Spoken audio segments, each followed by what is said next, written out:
Hello बच्चों, कैसे आप सब। आई होप कि आप सब बहुत अच्छे होंगे और अपनी स्टडी बहुत अच्छे से कर रहे होंगे। तो आज हम पढ़ेंगे आपकी क्लास 9th के इकोनॉमिक्स का first chapter, that is story of village Palampur. आज हम पालमपुर विलेज की कहानी को पढ़ेंगे, जानेंगे, समझेंगे और उससे कुछ सीखने की कोशिश करेंगे। ओके, तो पालमपुर विलेज, तो हम विलेज की कहानी क्यों सुन रहे हैं? हम किसी की भी कहानी सुन सकते हैं। तो बेटा देखिए, होता क्या है कि जो हमारे भारत के बारे में कहा क्या जाता है कि जो भारत है वो गाँवों में निवास करता है। मतलब जो हमारी मोस्टली जनसंख्या है, जो हमारे सिटीजन्स है, जो हमारी पॉपुलेशन है, वो मोस्टली कहाँ से बिलोंग करते हैं? गाँवों से बिलोंग करते हैं, वो गाँवों में निवास करते हैं। तो हम, और जो हमारा स्टेट है, जो हमारा कंट्री है, उसकी एक स्मॉल यूनिट होती है हमारी विलेज। तो हम अपने कंट्री के एक स्मॉल यूनिट को समझने की कोशिश कर रहे हैं यहाँ पे। ओके, सो अब हम आगे बढ़ते हैं और मैंने आपके लिए एक एक्टिविटी बनाई है। और एक्टिविटी ये है कि आप जहाँ कहीं से भी बिलोंग करते हैं, जिस किसी भी गांव से बिलोंग करते हैं, उसका एक रॉ मैप अपने माइंड में क्रिएट कीजिए और आइडेंटिफाई कीजिए कि वहाँ का सोशल स्ट्रक्चर कैसा है, वहाँ का इंफ्रास्ट्रक्चर कैसा है, वहाँ के आसपास के शहरों से कनेक्टिविटी कैसी है, वहाँ का हेल्थ सेक्टर कैसा है, वहाँ का एजुकेशन सेक्टर कैसा है, वहाँ के लोग मोस्टली किस काम में इंगेज रहते हैं, वो लाइवलीहुड का सोर्स क्या है उनका। ओके, आई होप कि एक रॉ मैप आपके माइंड में बन गया होगा।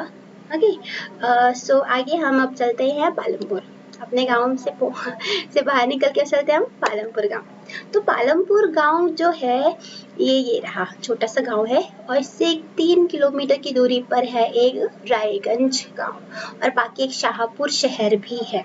ओके, तो ये जो तीन, और ये इन दोनों गांवों को या शहरों को एक सड़क है कनेक्ट करती है।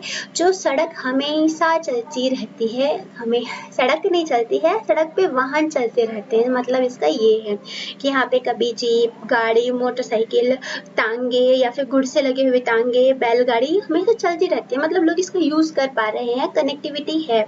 ओके, सो हम कह सकते हैं कि जो पालमपुर गांव है वो की क्या है, बेटर कनेक्टिविटी है आसपास के शहरों से, आसपास के गाँव से। ओके, तो अगर हम इस गांव के एजुकेशन की बात करें तो इस गांव में एजुकेशन के लिए 2 प्राइमरी स्कूल और एक हाई स्कूल। आप पूछेंगे कि मैम प्राइमरी स्कूल क्या होता है? तो बेटा जो 5th स्टैंडर्ड तक की जो स्टडी होती है वो हम प्राइमरी स्कूल में करते हैं। एंड हाई स्कूल का यहाँ मतलब है कि जो 12th स्टैंडर्ड तक की जो एजुकेशन होती है वो होती है हाई स्कूल में। ओके, अब ये बच्चे जो है जो पास आउट कर जाते हैं हाई स्कूल, उनको एजुकेशन के लिए शहरों में जाना पड़ता है और ये बच्चे शहर में भी जाते हैं। ओके, और अब बात करते हैं इसकी हेल्थ सेक्टर की। तो यहाँ पे क्या है, इस गांव में प्राइमरी हेल्थ केयर सेंटर्स भी है और एक निजी स्वास्थ्य केंद्र भी है जहाँ पे लोग जाते हैं और अपना इलाज करवाते हैं। ओके, तो हम कह सकते हैं कि जो पालमपुर गांव है उसके आसपास के क्षेत्रों से बेटर कनेक्टिविटी है। यहाँ के लोग अपनी एजुकेशन पे और अपनी हेल्थ पे फोकस कर रहे हैं। मतलब वेल डेवलप्ड विलेज है एक, जिसमें इलेक्ट्रिसिटी भी लगभग सभी घरों तक पहुंच गई है। आप समझ सकते हैं कि इलेक्ट्रिसिटी जो है होता है वो बाकी जो सेक्टर्स होते हैं उसको क्या पुश देता है, जो हमारी प्रोडक्टिविटी है उसको इंक्रीज करता है। इलेक्ट्रिसिटी के आने से क्या है, लोग ट्यूबवेल लगा सकते हैं। हालांकि जो ट्यूबवेल से है वो इनिशियली स्टेज पे गवर्नमेंट ने लगाए थे, पर जैसे जैसे लोग इसके लाभ से अवगत हुए वैसे वैसे इन्होंने अपने प्राइवेट ट्यूबवेल्स लगाने शुरू कर दिए। ओके, तो आप समझ सकते हैं कि इलेक्ट्रिसिटी से जो एग्रीकल्चर प्रोडक्शन को क्या होगा, वो पुश मिला होगा और प्रोडक्टिविटी बढ़ी होगी। इरिगेशन में ये हेल्पफुल होता है। ओके, तो और यहाँ के जो लोग हैं उनका मतलब मेन ऑक्यूपेशन क्या है, अप्रोक्स लगभग 75% लोग जो है वो एग्रीकल्चर में इंगेज रहते हैं। एंड कुछ लोग हैं जो नॉन फार्मिंग एक्टिविटीज जैसे कि डेयरी हो गया, ट्रांसपोर्ट हो गया, उन सब में इंगेज रहते हैं। ऑलराइट, सो अब हमने ये जाना कि पालमपुर विलेज की कनेक्टिविटी कैसी है, हेल्थ सेक्टर कैसा है, एजुकेशन कैसा है, और जाना कि भाई इलेक्ट्रिसिटी की भी व्यवस्था हो गई है उस गाँव में। अब मान लीजिए कि मैं उस विलेज में हूँ, मैं पालमपुर में हूँ, तो अब मैं भाई खाऊंगी ना, कुछ तो कुछ खाऊंगी ना, बिना खाए तो रहा नहीं जाएगा। तो मैं खाने के लिए क्या करूँगी, वीट प्रोडक्शन करते। चलो मान लो कि मुझे खाना है, मुझे भूख लगी और मैं कुछ तो मुझे क्या चाहिए, वीट चाहिए, गेहूँ चाहिए। तो ऐसे हवा में तो नहीं बन जाएगा, तो क्या उसको मुझे प्रोड्यूस करना पड़ेगा। अब चलो मैंने सोचा कि मुझे वीट उगाना है, तो उसके लिए मुझे क्या क्या जरूरत पड़ेगा। ओके, तो यहाँ पे मैंने क्या बताया आपको, production. The aim of production is to produce the goods and services that we want. Okay, मैं क्या चाहती हूँ, मैं गेहूं उगाना चाहती हूँ, तो क्या चाहिए मुझे उसका प्रोडक्शन करना पड़ेगा, उसको खाना पड़ेगा। तो मुझे क्या की जरूरत पड़ेगी, अगर मैं प्रोडक्शन चाहती हूँ, अगर मैं गेहूं चाहती हूँ, तो मुझे किस किस चीज की रिक्वायरमेंट होगी।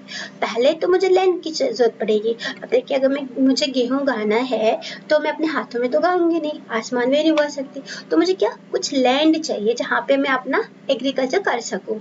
तो लैंड चाहिए। अब लैंड है मेरे पास, तो अब क्या चाहिए, मुझे लेबर चाहिए, मुझे कुछ अपनी सर्विसेज उसमें डालनी पड़ेगी ताकि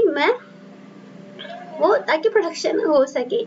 जैसे कि मान लीजिए कि अब मेरे पास गेहूं को बोना पड़ेगा ना, उसको जोतना पड़ेगा, उसकी कटाई करनी पड़ेगी, तो क्या लेबर भी एसेंशियल है। लेबर भी मुझे चाहिए, लैंड चाहिए, लेबर चाहिए, प्लस जो मैं बीज बोऊंगी तो उसके लिए मुझे पैसे भी तो चाहिए, पहले बीज खरीद के भी तो लाना पड़ेगा। तो क्या हो जाएगा, कैपिटल में आ जाएगा, दैट इज फिजिकल कैपिटल। अब देखो, फिजिकल कैपिटल है तो वो दो टाइप के होते हैं, fix capital and working capital. Fix capital में देखो, इसके नाम से पता चल रहा है कि ये फिक्स है इन नेचर में।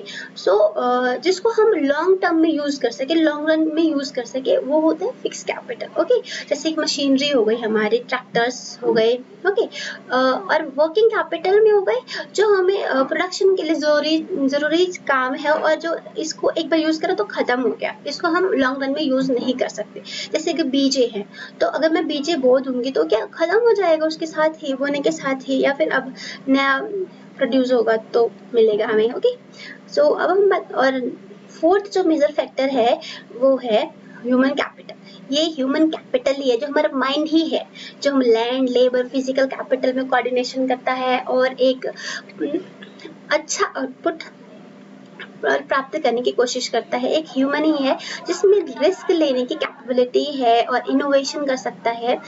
और इन सब फैक्टर्स को यूटिलाइज करके एक अच्छा आउटपुट प्राप्त करने की कोशिश करता है, अपने रिसोर्सेज को मैक्सिमम यूटिलाइज करने की कोशिश करता है। ऑलराइट, तो अब हम बात करेंगे। अब देखिए, मैंने यहाँ पे 2 एग्जाम्पल लगाए आपके लिए। एक प्रोडक्शन जो खेतों में होता है, जैसे एग्रीकल्चर, और दूसरा प्रोडक्शन जो फैक्ट्री में हम करते हैं। ठीक, तो मान लीजिए ये मैं एग्रीकल्चर कर रही हूँ, तो क्या है कि मुझे क्या लैंड चाहिए। ठीक, उस पे मुझे उसको फर्टाइल लैंड में कन्वर्ट करना पड़ेगा, तो उसमें पहले जुताई करनी पड़ेगी। तो उसको मुझे जुताई के लिए क्या लेबर चाहिए। फिर मुझे क्या इसमें बीज बोना है, तो बीज बोने के लिए क्या मुझे कैपिटल चाहिए। देन इन सबको कोऑर्डिनेशन करने के लिए कि मेरे दिमाग में जो आइडिया आया कि हाँ मैं गेहूँ उगाऊंगी, तो इसके लिए क्या मैं भी इम्पोर्टेंट हूँ। तो ये क्या है, ह्यूमन कैपिटल। ओके, तो हमने ये 4 फैक्टर्स इस चित्र की मदद से सीखा। और यही प्रोडक्शन अगर मैं फैक्ट्री में करना चाहूँ, तो फैक्ट्री में क्या मुझे मशीन सेट करने के लिए एक पहले जमीन तो चाहिए। अब हवा में तो मैं मशीन सेट नहीं कर पाऊंगी, तो मुझे क्या चाहिए, एक लैंड चाहिए, और फिर लेबर चाहिए जो वहाँ यहाँ पे काम करे, मशीनरी चाहिए, मुझे कैपिटल चाहिए, है ना। और एंड कोऑर्डिनेशन, जिसके दिमाग में ये आता है, जिसमें इनोवेशन है, जिसमें रिस्क लेने की क्षमता है, तो ये हमारा ह्यूमन रिसोर्स। ऑलराइट, तो ये हमने प्रोडक्शन के जो 4 फैक्टर्स है कि अगर मैं कुछ प्रोड्यूस करना चाह रही हूँ तो मुझे किन चीज़ों की ज़रूरत पड़ेगी, कि वो बेसिक फैक्टर्स कौन कौन से हैं जिनको मुझे यूज करना पड़ेगा प्रोडक्शन में। तो that is, first one is land, second one is labor, and third one is physical capital, and physical capital could be fixed and working capital. Okay, and the fourth one is human capital. And memorize it, not memorize it, just try to understand these factors. All right, अब देखिए, अब मैं ही रह रही हूँ, अब भाई मैं ही तो नहीं रह रही, बहुत सारे लोग रह रहे हैं। तो पहले इतनी पॉपुलेशन थी तो इतना लैंड सफिशिएंट था, हम इतना उत्पादन कर लेते थे कि अपना पेट भर सके। देन क्या होता है, टाइम टू टाइम क्या होता है, पॉपुलेशन इंक्रीज होता है। पॉपुलेशन इंक्रीज होता है पर हमारे पास लैंड तो फिक्स है, तो हम प्रोडक्शन कैसे बढ़ाए। मेजर क्वेश्चन आता है कि हम प्रोडक्शन कैसे बढ़ाए।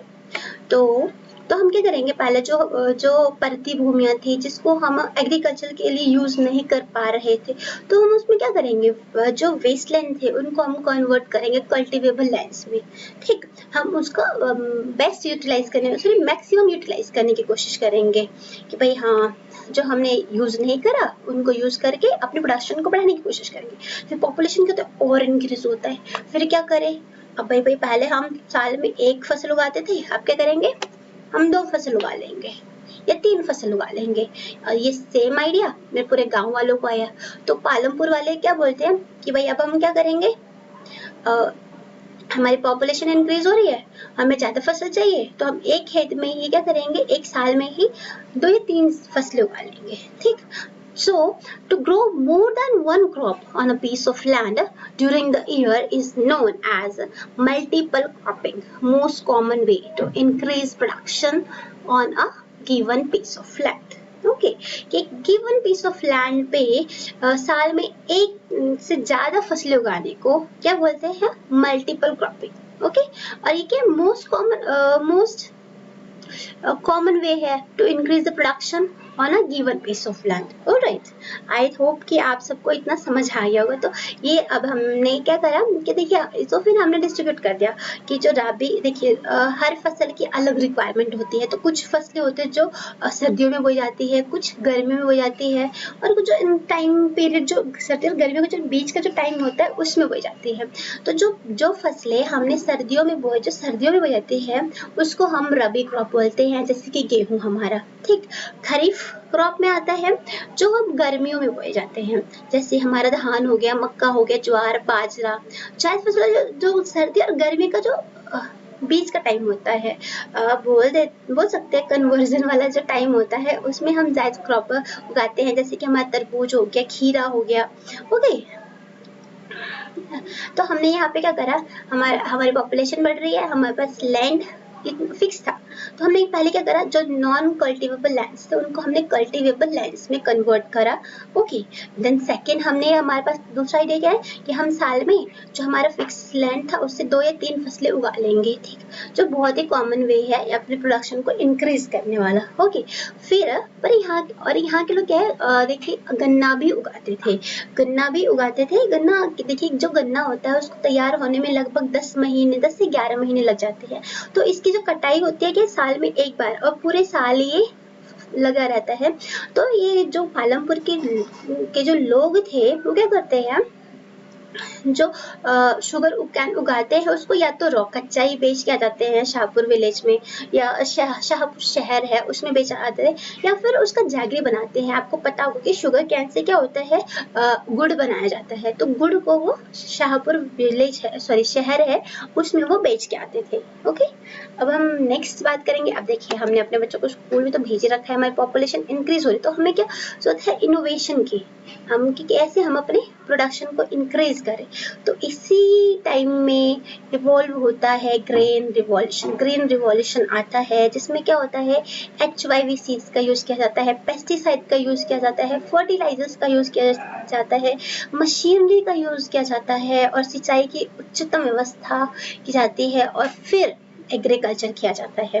तो इससे क्या होता है, इससे प्रोडक्शन इंक्रीज होता है। आप देखेंगे कि जो पहले जिस जमीन से हमें पर हेक्टेयर पे 1300 की उपज होती थी, 1300 किलोग्राम पर हेक्टेयर की उपज होती थी, उसी जमीन पे हमें ग्रीन रेवोल्यूशन के बाद, इन सबको यूज करने के बाद 3200 किलोग्राम पर हेक्टेयर उत्पादन होने लगा।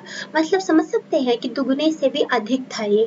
तो अगर अब ये लायक हो, तो देखिए वर्ल्ड लेवल पे बोला जाता है, वर्ल्ड लेवल पे जो इंट्रोड्यूस किया गया था, तो वो किया गया था, एक अमेरिकी वैज्ञानिक थे नॉर्मन बोरलॉग, तो उनको वर्ल्ड लेवल पे फादर ऑफ ग्रीन रिवॉल्यूशन कहा जाता है। और अगर हम इंडिया की बात करें, तो हमारे इंडिया में इंट्रोड्यूस करा था ग्रीन रिवॉल्यूशन को MS स्वामीनाथन जी ने।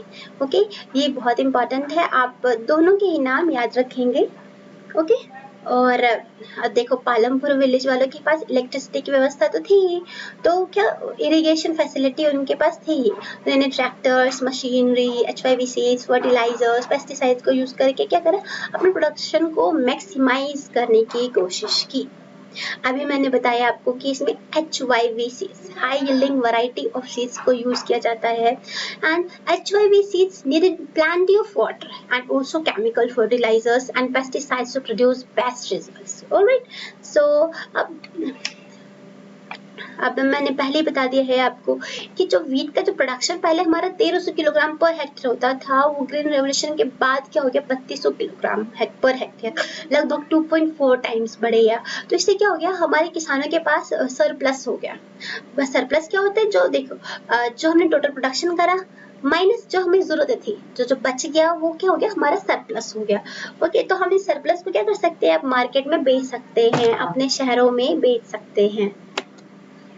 ठीक, अब हमने इतना पेस्टिसाइड्स यूज करा, इतना केमिकल यूज करा है हमने, जो हमारे अर्थ की जो लैंड की जो कैपेबिलिटी थी उसको हमने इतना हाई कर दिया है, तो क्या ये हमारे जो हमारा जो लैंड है वो सस्टेन कर पाएगा? हाँ, तो ये क्वेश्चन अराइज होता है। तो इसका आंसर क्या होगा, देखिए, land being a natural resource, it is necessary to be very careful in its use. Green revolution is associated with the loss of soil fertility due to increase use of chemical fertilisers. हमने chemical fertilisers का इतना use करा कि जो हमारी land है उसकी fertility क्या होगी, लॉस हो गई। Okay, also continuous use of groundwater of tubewells irrigation has reduced the water table below the ground। और जो हमारा water table था वो decrease हो गया, वो कम हो गया, समझ सकते हैं आप? तो हम क्या क्या कहेंगे, ये sustainable नहीं था। बट इसने somehow ये कैसे भी इन्होंने हमें एक इंडिपेंडेंट और फूड क्राइसिस जो हो रहे थे उसको कम करने में अहम भूमिका निभाई थी। हेलो, हम इसको असफल तो नहीं बोल सकते, पर हमें इसमें कुछ सुधार की जरूरत थी, हमें इसको सस्टेनेबल बनाना पड़ेगा। ओके, तो अब हम बात करेंगे what is land distribution between the farmers of Palampur. जो हमारा गांव है पालमपुर, उसमें क्या जो किसान थे, सभी किसानों के पास इक्वल भूमि थे, या जो जिन्होंने प्रोडक्शन बढ़ा, तो किनका प्रोडक्शन बढ़ा, लाभ किसको हुआ इससे? तो डिपेंड करेगा हमारे लैंड पे कि लैंड किसके पास कितना है। अगर हम बात करें पालमपुर विलेज की, तो इसमें टोटल क्या है, 450 फैमिलीज है, जिसमें लैंडलेस फैमिली जो है लगभग 150 फैमिलीज है जिनके पास लैंड नहीं है। तो आप समझ सकते हैं लाइवलीहुड के लिए कहाँ डिपेंडेंट होंगे, किस चीज पे डिपेंडेंट होंगे। ये डिपेंडेंट होंगे लार्ज फार्मर्स पे या मार्जिनल फार्मर्स पे, या फिर बाहर या अदर एक्टिविटी करेंगे जो नॉन फार्मिंग एक्टिविटी में इनको अपने रोजगार के अवसर तलाशने होंगे। लैंडलेस फैमिली जो है 150 फैमिली, उनको रोजगार कहाँ मिलेगा, या तो उनको लार्ज फार्मर्स प्रोवाइड करे, या फिर शहर से बाहर जाके किसी फैक्ट्री में काम करे, या नॉन मतलब कहीं पे भी नॉन फार्मिंग एक्टिविटीज में, या फिर as a farmer, in as a farmer तो नहीं, एज अ लेबर वर्क करना पड़ेगा ये लार्ज फार्मर्स के यहाँ। ओके, और स्मॉल मार्जिनल और स्मॉल फार्मर जो है लगभग 240 फैमिलीज है, और लार्ज फार्मर जो है लगभग 60 है। यहाँ पे आपको एक डिस्ट्रीब्यूशन दिखाएगा कि लैंड कैसे डिवाइडेड है। ये कुछ है जो लार्ज फार्मर्स है, ये कुछ मार्जिनल फार्मर्स है, ये स्मॉल फार्मर्स है, और कुछ के पास तो है ही नहीं, उनका तो इसमें है ही नहीं इस ग्राफ में। ओके, सो हमने लैंड की बात की, तो देखिए लैंड जिसके पास है, ओके, हाँ, ये हमने जाना कि लैंड का जो है अनइक्वल डिस्ट्रीब्यूशन है। तो प्रोडक्शन में किसकी हिस्सेदारी कैसे हो सकती है, जो बड़े किसान है उनके पास क्या, उन्होंने ज्यादा प्रोडक्शन करा होगा, ज्यादा सरप्लस प्राप्त करा होगा। जो छोटे जो कृषक है उनको इतना फायदा नहीं उठाया, उन्हें इनको इतना फायदा नहीं मिल पाया होगा। अब हम बात करते हैं, देखिए प्रोडक्शन के लिए हमने लैंड की बात कर ली, अब हम बात करेंगे लेबर की। लेबर, अब लेबर कौन प्रोवाइड करेगा? देखिए जो स्मॉल लैंडलेस फार्मर्स को तो भी तलाशना पड़ेगा। अभी मैंने बात की, या तो लार्ज फार्मर्स के यहाँ देखे, या फिर कुछ अदर नॉन फार्मिंग एक्टिविटीज में इंक्लूड रहे, या फिर कुछ अलग काम करे। जो स्मॉल फार्मर्स होते हैं वो अपनी फैमिली को ही मिला के काम कर लेते हैं अपना, तो उनको जरूरत नहीं पड़ती है लेबर की, वो खुद को ही एज अ लेबर उसमें काम करते हैं अपने खेत में। ओके, और मीडियम और लार्ज फार्मर जो होते हैं वो हायर करते हैं लेबर्स को to work on their fields. And capital needed in farming. अब कैपिटल, अभी हमने बात की, हमें लैंड चाहिए, लेबर चाहिए एंड कैपिटल, और हमें कैपिटल भी चाहिए, कैपिटल चाहिए तो कैपिटल कहाँ से मिलेगा? तो हमने यहाँ पे है कि farmers, small farmers borrow money to arrange capital, rate of interest on such long is very high, loan is very high. कि जो स्मॉल फार्मर्स है वो लार्ज फार्मर्स से बोरो करते हैं, वो और उनको देते तो है बट बहुत ही ज़्यादा हाई रेट होता है, उनका इंटरेस्ट जो होता है वो बहुत ही हाई होता है। आपकी बुक में एक स्टोरी दी हुई है जिसमें वो 24% रेट पर 4 महीने के लिए उसे लोन देता है, प्लस उससे उसके साथ एक अग्रीमेंट भी करता है कि जब कटाई का मौसम आएगा तो तुम मेरे यहाँ काम करोगी, और उसमें भी उसका जो लेबर का जो प्राइस था, जो उसको मतलब दिया जाना था, उसका कॉस्ट वो भी बहुत कम रहता है, लगभग 35 रुपए ही रहता है। तो आप समझ सकते हैं कि वो जो स्मॉल फार्मर्स होते हैं वो एक डेब्ट ट्रैप में फंस जाते हैं। ओके, अब मीडियम लेबर्स, ओके, हमने कैपिटल की बात की कि भाई स्मॉल फार्मर्स को कहाँ से लेते हैं, कहाँ से वो अरेंज करते हैं अपने कैपिटल की। तो ये स्मॉल फार्मर्स जो होते हैं वो लार्ज फार्मर्स से बोरो करते हैं, जो कि बहुत ज़्यादा हाई इंटरेस्ट होता है, जिससे वो डेब्ट ट्रैप में फंस जाते हैं। और इसलिए आपने काफ़ी सुने होंगे कि किसान क्यों सुसाइड कर लेते हैं, ऐसे केसेस आते रहते हैं। Medium and large farmers have their own saving from farming. Medium और लार्ज फार्मर्स जो होते हैं उनके, देखिए सरप्लस, उनके पास ज़मीन ज़्यादा है, सरप्लस उनके पास होगा तो क्या है, वो उनके पास ज़्यादा सेविंग्स होती है।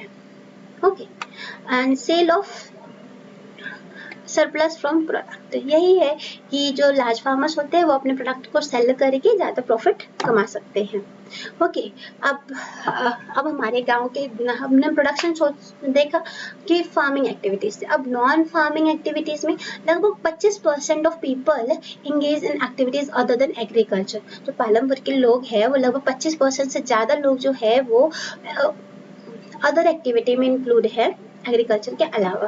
जैसे कि डेयरी लिए, डेयरी मान लीजिए कि देखिए जो वहाँ के लोग हैं वो क्या है, अपने कुछ गाय भैंस उन्होंने पाल रखे हैं, और जो उनका दूध होता है वो इकट्ठा करके रंग, सॉरी कौन सा गाँव, रायगंज, हाँ, तो रायगंज जो है उसमें उन्होंने जो शाहपुर शहर के जो व्यापारी है उन्होंने रायगंज में एक वो कोल्ड स्टोरेज बना रखा है जिसमें वो अपने मिल्क को स्टोर करते हैं, और जो दूर दराज के शहर होते हैं या कस्बे होते हैं वहाँ तक वो मिल्क पहुँचाते हैं। ठीक, तो नॉन फार्मिंग एक्टिविटीज में डेयरी हो गया, जहाँ के वहाँ के लोग वो इंगेज रहते हैं अपने लाइवलीहुड के लिए। ओके, अब और स्मॉल एमएसएमई सेक्टर्स में इंक्लूड रहते हैं। हालांकि जो ये काम करते हैं मैन्युफैक्चरिंग से रिलेटेड, वो इतना बड़ा नहीं होता जैसे कि शहरों में होता है। ऐसा होता है कि एक फैमिली एक काम में इंक्लूड होती है और अपना लाइवलीहुड चलाती है, जैसे कि अगरबत्ती मान लीजिए, या फिर अगरबत्ती बनाने वाले, या फिर क्या बोलते हैं, या फिर सूत जो काटते हैं, या कुम्हार मान लीजिए। ओके, जो मिट्टी से वो बनाते हैं, घड़ा बनाते हैं। शॉपकीपर्स ऑफ पालमपुर, शॉपकीपर्स है जो टूथपेस्ट, टूथब्रश, साबुन, कपड़े वगैरह बस शहरों से थोक मूल्य पर खरीदते हैं और गांव में बेचते हैं, तो शॉपकीपर्स भी है। ट्रांसपोर्ट एक फास्ट डेवलपिंग सेक्टर्स है, क्योंकि देखिए हमारा प्रोडक्शन बढ़ रहा है तो क्या है, हम सरप्लस को बेच रहे हैं, उससे ज़्यादा हमारे पास इनकम आ रही है, और हमारे पास ज़्यादा इनकम आ रही है, तो क्या है कुछ अलग, और क्योंकि सरप्लस है तो कुछ एमएसएमई सेक्टर्स, कुछ जो बाकी जो हमारे सेक्टर्स होते हैं जो एग्रीकल्चर पे डिपेंड होते हैं उनको क्या ग्रोथ मिल रही है। और आप देखेंगे कि जैसे कि फूड प्रोसेसिंग यूनिट्स है वो सब डेवलप हो रही हैं, तो ट्रांसपोर्ट क्या है, एक फास्ट डेवलपिंग सेक्टर्स है। ओके, और ये बेस्ट होता है एक विलेज के डेवलपमेंट के लिए या एक शहर के डेवलपमेंट के लिए, और ये मेजर फैक्टर होता है डेवलपमेंट का। ओके, एंड बस यहीं तक क्लास होती है। अब थैंक यू आप देखने के लिए, आई होप कि आपको समझ आया होगा। वैसे आपकी कैपेबिलिटी में डाउट नहीं कर सकती, क्योंकि जब मैं KVJNU और RK पुरम गई थी तो मैंने वहाँ के बच्चों को देखा कि वो कैसे जो हमारे किसानों के प्रोटेस्ट हो रहे हैं, उनके क्या इशू है, वो बहुत अच्छे से समझ पा रहे थे। उन्हें इकोनॉमिक क्राइसिस के बारे में बहुत अच्छे से पता था, या श्रीलंका क्राइसिस के बारे में। तो आई डोंट थिंक कि मुझे आपकी कैपेबिलिटी पे डाउट करना चाहिए, एंड आई होप कि जो भी मैं समझाने की कोशिश कर रही थी वो आप सबको समझ आया होगा।